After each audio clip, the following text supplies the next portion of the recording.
La France peut-elle devenir un pays sans vin? La question fera bien sûr sursauter plus d'un. Et pourtant, la consommation de vin est en chute libre. On en boit de moins en moins. Voici le dernier chiffre qui confirme cette baisse à un rythme soutenu. Moins 7% pour la consommation en 5 ans, selon une enquête de Vinexpo. Derrière cet effondrement, il y a un changement des modes de vie. Christophe de Valambra, Frédéric Bonne. Il y a bien le pichet pour la table près de la fenêtre ou le petit quart de rouge de l'habitué sur la banquette. Mais dans cette brasserie parisienne, les bouteilles de vin entières ne font plus recette. Eh bien, on fait beaucoup plus de vin au verre et en carafe que de vin en bouteille.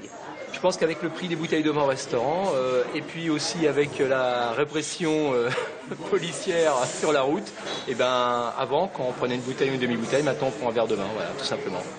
Moins de vin au restaurant, nous préférons le boire à la maison, selon les professionnels du secteur. Vous commencez par celui-ci et après celui-ci. Les cavistes de détail profitent de cette tendance et l'expliquent aussi par un besoin de nous retrouver entre amis, en toute intimité. On sort moins, on veut rester entre amis, on veut rester entre potes. Et ça passe par la consommation de verre à la maison, oui. Ouais. Le plaisir de partager une bonne bouteille entre amis est une chose, mais selon ce médecin spécialiste des addictions, ce serait surtout la crainte d'être vu qui motiverait notre consommation de vin à domicile. L'ivresse maintenant est une image négative, que ce soit après le déjeuner ou même après le dîner. Donc les gens préfèrent consommer discrètement entre eux parce que dans l'espace public, l'ébriété n'est plus tolérée comme il y a une décennie ou deux.